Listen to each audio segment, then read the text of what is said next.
Hello and welcome to Spirit Pig. Inspired by the mission 7 billion fulfilled people, I track down the greatest thought leaders on the planet and interview them about happiness and fulfillment. Today I'm speaking with Kevin Kelly. Kevin is the co-founder of Wired magazine.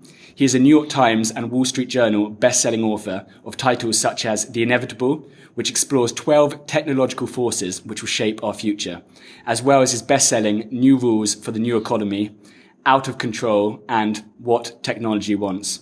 He is behind visionary organizations such as the All Species Foundation, a non-profit aimed at cataloging and identifying every living species on Earth. He's championed projects that look 10,000 years into the future at the Long Now Foundation, as well as investigating how to revive and restore endangered or extinct species, such as the Wooly Mammoth. And I'm just scratching the surface of those things. So, Kevin, thank you so much for being here. I'm looking forward to this one. It's really my pleasure. Thanks for having me. More and more of the things that we find valuable weigh less and less. So more and more of the things that we find valuable don't have any weight or mass. What do you mean by that? The Industrial Revolution, which has produced all the things that probably surround us, wherever we are listening to this right now, the built infrastructure, houses, cities, were all made by the Industrial Revolution, which was the rearrangement of atoms, of physical matter. And that revolution has already happened. We're already through that. And so most of what we are creating of wealth today is much more about the intangible rather than the tangible atoms. It's about the ways in which those things are arranged, those atoms. It's the relationships that we have with each other. It's our relationship with knowledge and information. All these things are intangible, and more of what we produce is concerned about the design, which is an intangible, is concerned about meaning, which is an intangible, is concerned about happiness, which is an intangible, and fulfillment, which is an intangible. So we've moved away from the major work being rearranging physical atoms, and now we're talking about the intangible relationships. Do you think that's a positive thing, or is it neither one or the other? It's just different? I think it's a positive thing. I think that for much of human history before the invention of science, people didn't have enough to eat. I mean, the average person on the planet was struggling to get enough to eat.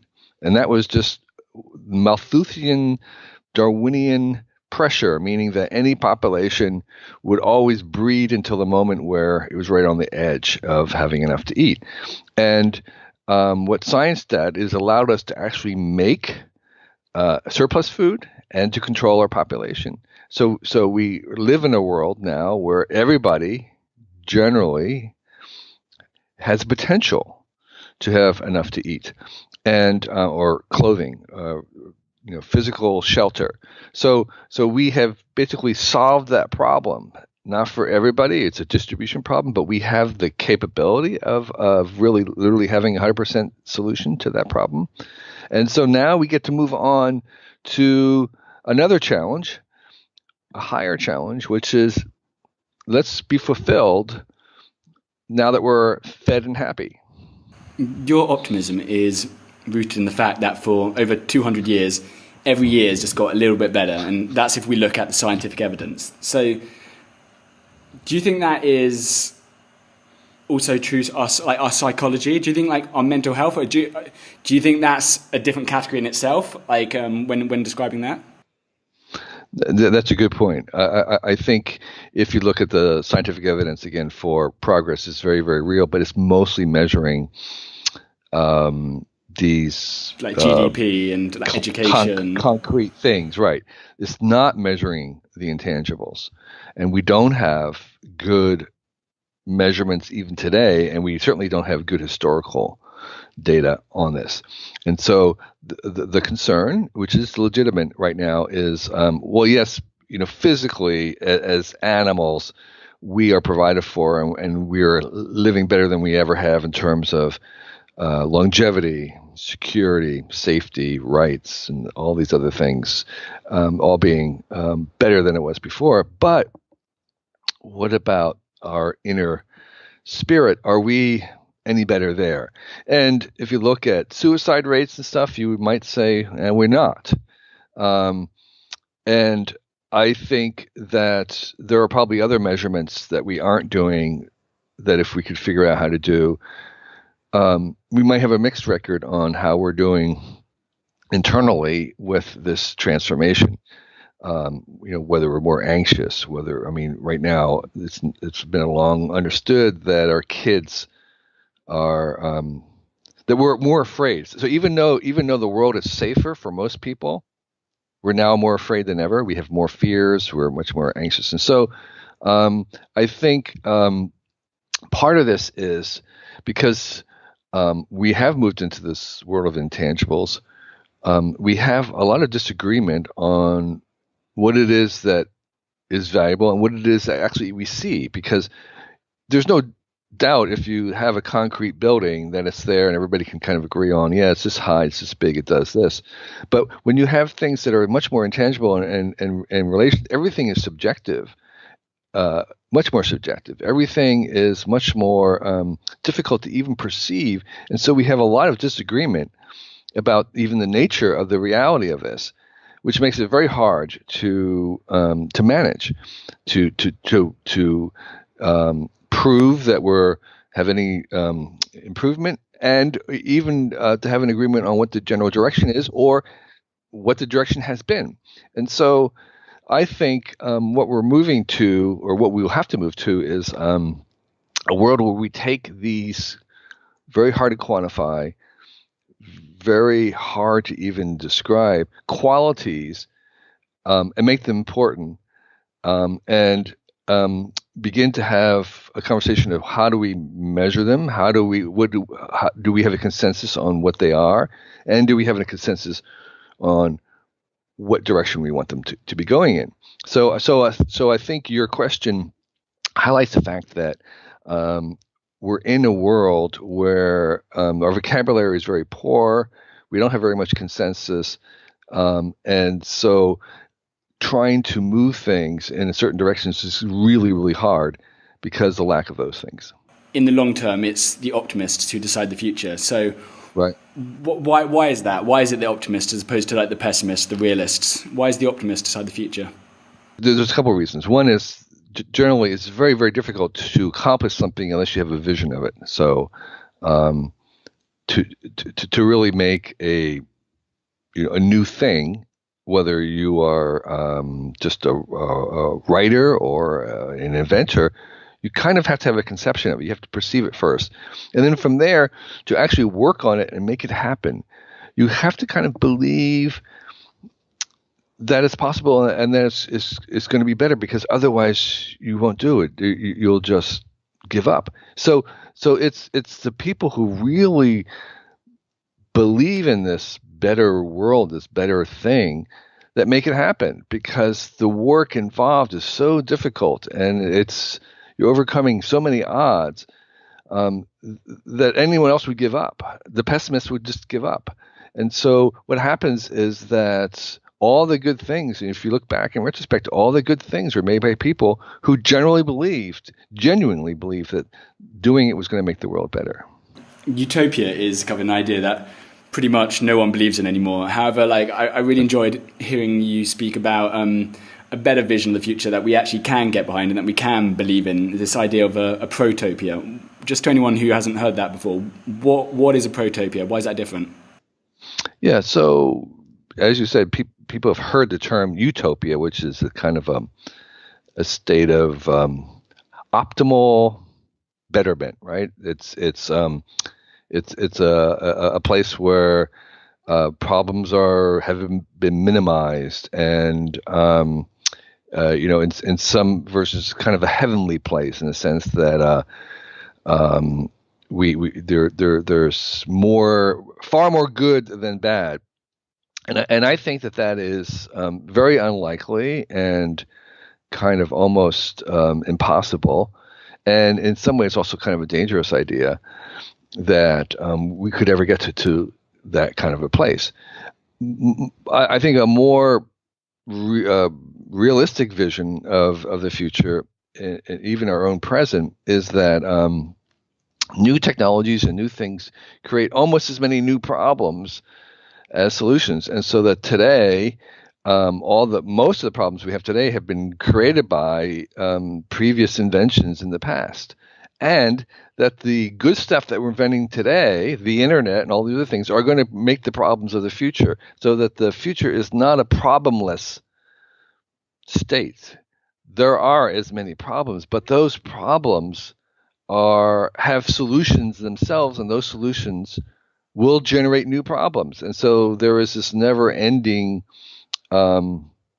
cascade of problems and solutions and problems and solutions. And you would say, well, what do we get out of that except more? And what we get out of it, though, is we get an incremental betterment. So while there seem to be almost as many problems and solutions, I think the evidence shows over history that there is a small, very tiny difference of slightly more better than good.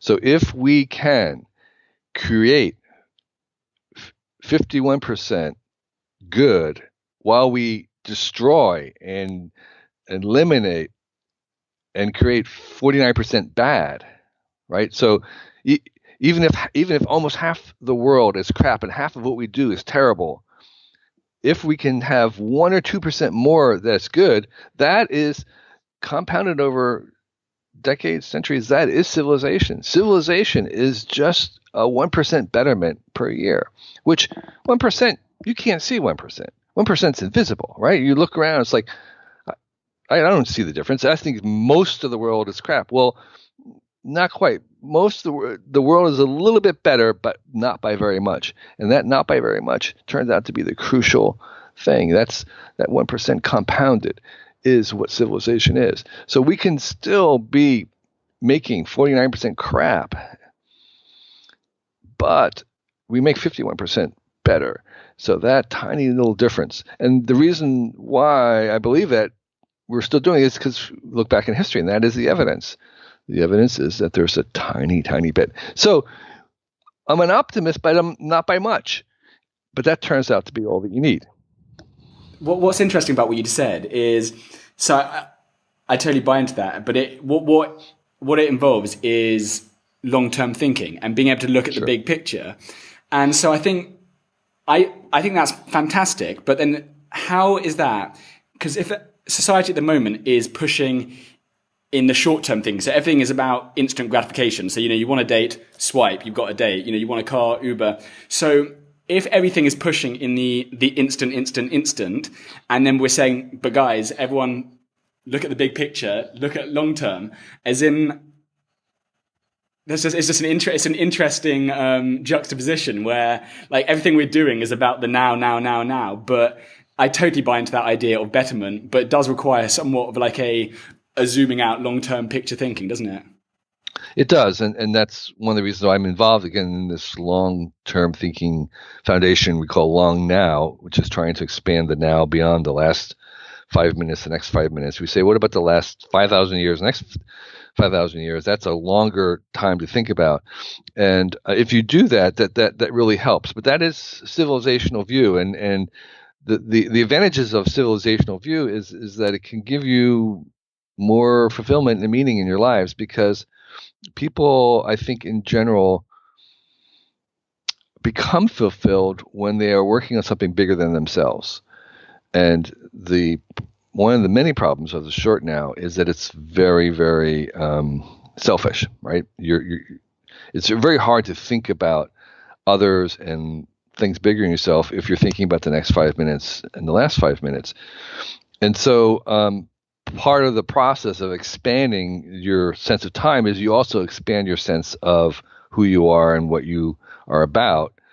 And if you can do that, you can find more meaning in your life, because our own lives are so small and short that it's very hard to find meaning in just them.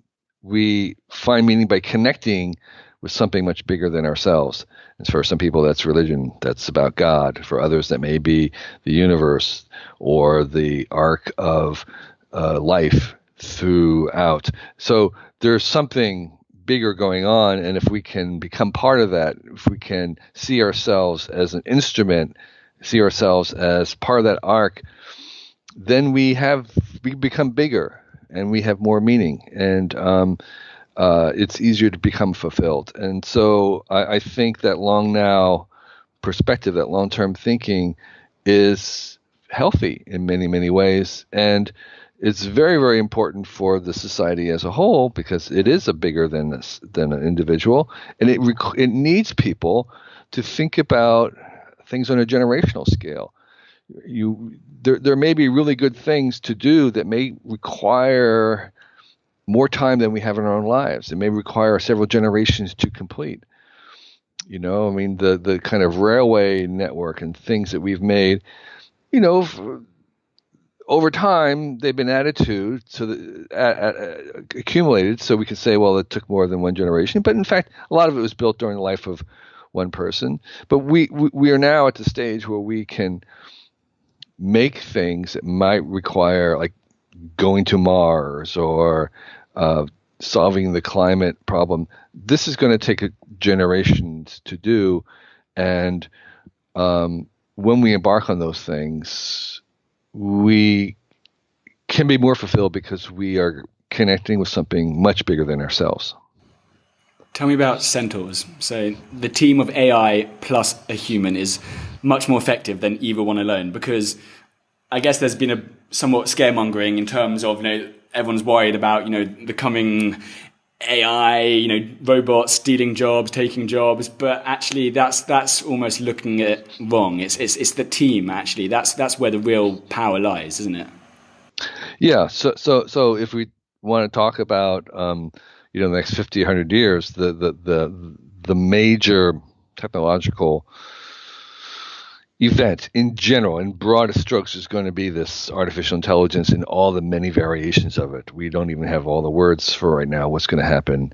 I mean, we're talking, even in the next 5 or 10 years, but if we go 50 years, 100 years, this will still be going on for a very, very long time. So we're making other kinds of intelligences, and the thing I always want to emphasize about that is the long-term agenda in general with this new field of invention is that we're going to make many species of thinking, a whole zoo of different kinds of minds. None of them are like human minds, and that's their benefit. That's the chief benefit, is that they think differently. And so rather than replacing humans, they're going to be working together, because the way we think, they can't think like we do. So they need our type of thinking. We need their type of thinkings, plural. And so I think while most AI is going to be invisible to us, it's going to be low-level smartness that we're not even aware of, we don't care about. There will be lots of AIs that will be front-facing that we will have to interact with, that have some degree of intelligence, some degree of consciousness, some degree of creativity, but our relationship to them is going to be working with them, relating to them, maybe is a better word. And so in many cases there will be teams of human plus AIs, which in the emerging vocabulary is called centaurs, half horse, half human. And they, as a team, will be smarter than either humans alone or AIs alone.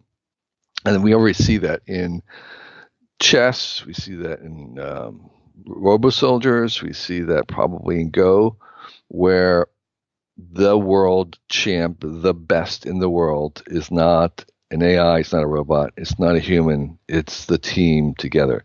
And so I think that relationship, or those kinds of relationships, are going to be where we're headed to over the long term.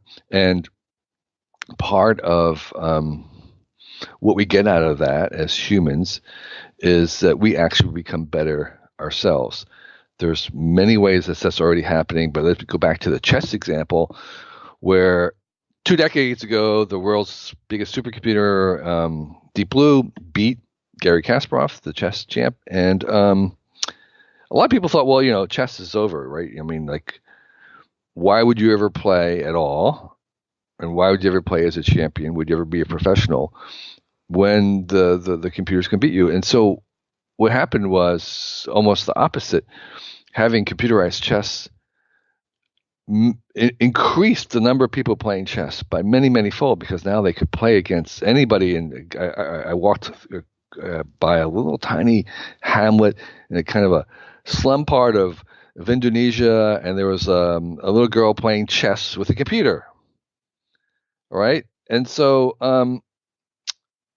anybody could really become good now because they could play it on their phone just about.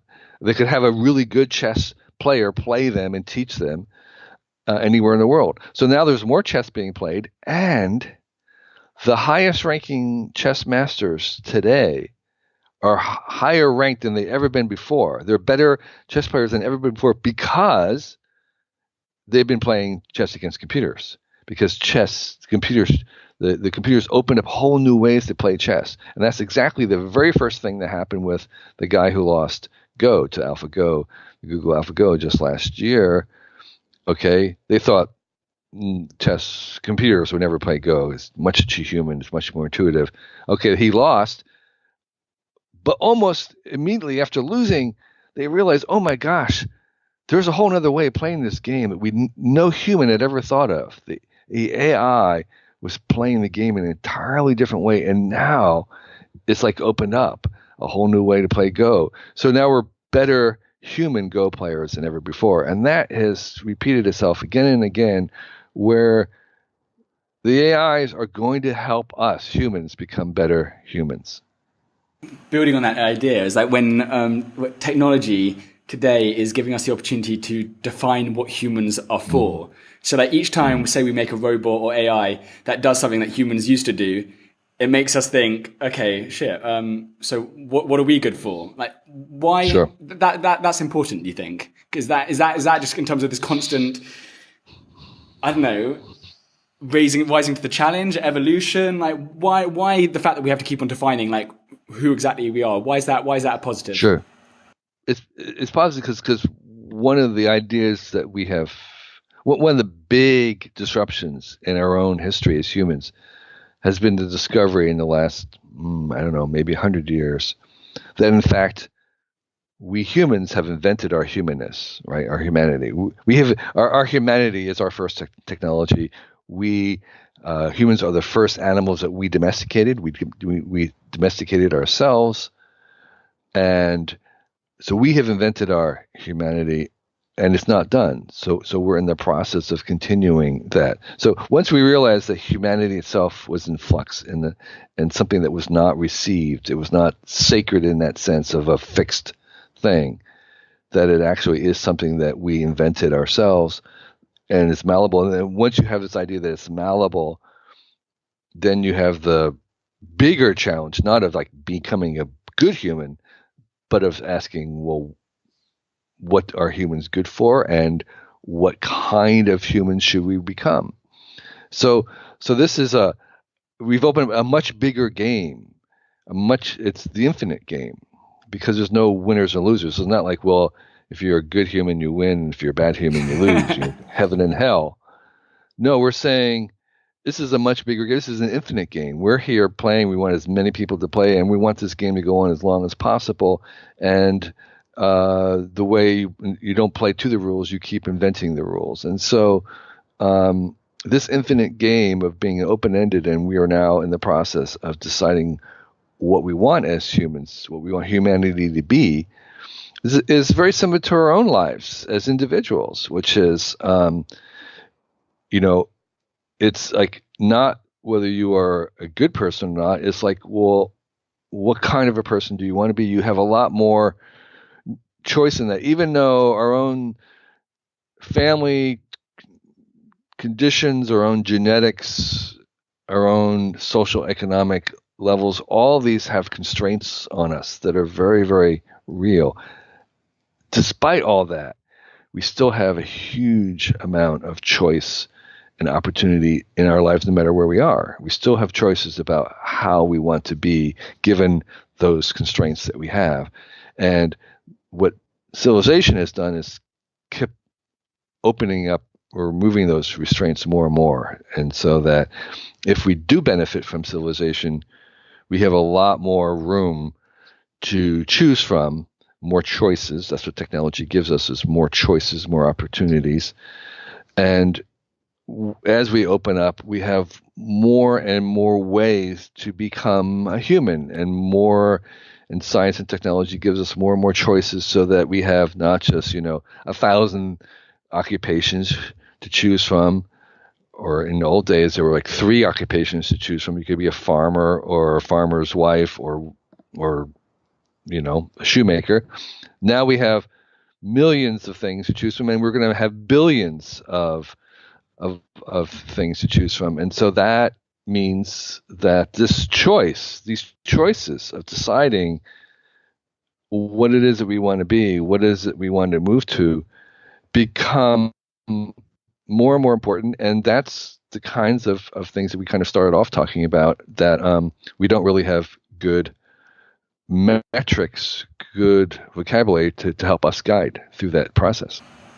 Right now, what are you most excited about? I am most excited by AI, because I think it's going to literally touch every aspect of our lives in a way that even artificial power and energy and automation and the Industrial Revolution touched all our lives. But this is going to be plus 1,000. I mean, I think it really will touch all of our lives, from retail, sports, education, military, religion, everything. And we're just at the very dawn of that, and it's going to be a very, very long process. And I think it really is kind of a singularity of a soft kind. I don't believe in the hard version, but there's a soft kind in the sense that even if I think the idea of a superhuman AI is a myth, but even without that, there is a sense in which we are going to have great difficulty in seeing what's coming. And that's really the ultimate definition of the singularity, is that there's this event horizon that you can't see beyond. And I think there is a sense in which what is coming is going to be very, very hard for us to appreciate right now. And so I am excited by that, because I think, in part, we get to redefine who we are and what we want to be individually as well as collectively. And I really believe that as a civilization level, as a planet, we are just at the beginning of planetary phenomena. I think very soon, not thousands of years, not hundreds of years, not even maybe in terms of decades or less, we are going to have the tools that will allow us to have 1 million people collaborate on something in real time. Okay, so we're going to do something in the millions, and maybe tens of millions, maybe it's hundreds of millions, together in real time. That's never happened on the planet before. That's just before us. That's going to be amazing. And people are going to be shocked the first time it happens. There was a little April Fool's joke performance on Reddit where they had 1 million people pushing pixels around in 72 hours. So they had 1 million people that were kind of cooperating, competing, but there were 1 million people in real time doing something. It was completely frivolous. It was just a complete waste of time, but it proved that was the power that we're going to be unleashing. And I'm very, very excited by that. On the flip side, then, what are you most concerned about? I'm most concerned about the fact that we're connecting everybody to everybody else 24 hours a day. And 2 things. It makes it very hard to think differently. When you're connected to everybody else all the time, you have kind of a large group think. So that's the downside of that kind of being connected to everybody and collaborating. We have to, and that's one of the reasons why I think AI, artificial intelligence that are human, are going to be valuable, because they think differently. They help us think differently. And the second thing that we have from that is the security and conflict aspects and the weaponization aspects of that are of great concern. And they're great concern because we don't have consensus on what's bad. We don't have good practices, and we don't even have transparency and accountability. So the U.S., Russia, China are all doing very offensive offensive tactics with cyber warfare, cyber conflict, and nobody acknowledges them, and we have no consensus about what's acceptable or not. So we have a new power, kind of a planetary cyber power, but we don't have any real rules about what's acceptable. And then as we weaponize AI, which I'm sure we will do, we've never had a technology we haven't weaponized, that's opening up a whole new thing. Again, it's like it needs to be regulated, but we have no consensus on what needs to be regulated or how we could possibly regulate it. And so I think, my fear is that we'll take some real bad disaster before they'll come together, and we need a kind of a world governance, right? We can't really govern this planetary AI without some kind of planetary governance. And planetary governance is something that freaks out the left, it freaks out the right, it freaks out everybody, but I think it's going to be necessary. I think that the natural state of the world, of civilization, is that it will always be easier to break a window than to fix a window, right? I mean, so it's always easier to break something than it is to build something new. So that asymmetry will always exist. So there will always be a little easier to come up with a new crime than with a new solution. So the bad guys, so to speak, will always be a little ahead, and we will always, in terms of the ease of things, but civilization is built on the fact that we keep mending the holes and the tears, and that mending, that repair, introduces another vulnerability, which someone will take. And so this is the engine of our innovation and our prosperity. So problems propel progress, I think. And so we're not going to be without the problems. They're going to be eternal. We're not going to solve it. We're never going to rest in that sense. But I think the exciting part is that we get more and more choices and possibilities out of this. And yes, cybercrime in 100 years from now, 1,000 years from now, they'll have the same worries that, oh my gosh, they keep coming up with new things. We can't keep up. Well, we can keep up, but you're never going to get ahead. What is one thing our listeners can start doing today that will have a positive impact on their lives?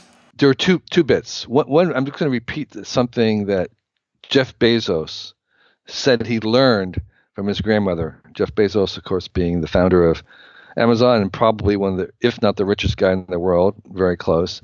And he says his grandmother taught him this lesson. She said, Jeff, it's better to be kind than right. All right? So I think that life is short, that it's better to be kind than right. It would be one thing, one action that I would think I would encourage people. And the second, more long-term view is I think you want to, I think as you go through life, what you're looking for are doing the things that nobody else would do. And part of the way that you can get there is by giving away your ideas as much as possible. Because if you can give away an idea, that means that someone else could do that idea, and that was not an idea for you. You want to do the things that you've tried to give away and have other people do, but nobody wants. You want the good ideas that you can't give away, because that means that no one else is going to do them. So there's a generosity that actually is very selfish in a certain sense. So try to give away all the good stuff, and the things that no one else would do that are really good ideas, those are the ones that are for you. Kevin, thank you so much for coming on today. Where can we send people? kk.org? Is that the best place? That is the best place. And these days I have a little free one-page newsletter every week, every Sunday. We send out 6 really brief recommendations of great stuff to see, to watch, to listen to read, great tools, great destinations that are highly recommended. So we have 6 recommendations called Recommendo with 1 M, recommendo.com, a little 6 brief recommendations every Sunday. So sign up for that. Amazing. If you go to spiritpig.com, all the links will be underneath the interview. So Kevin, thank you so much for coming on today. I really appreciate it. My pleasure. Thanks for having me. Best to everybody.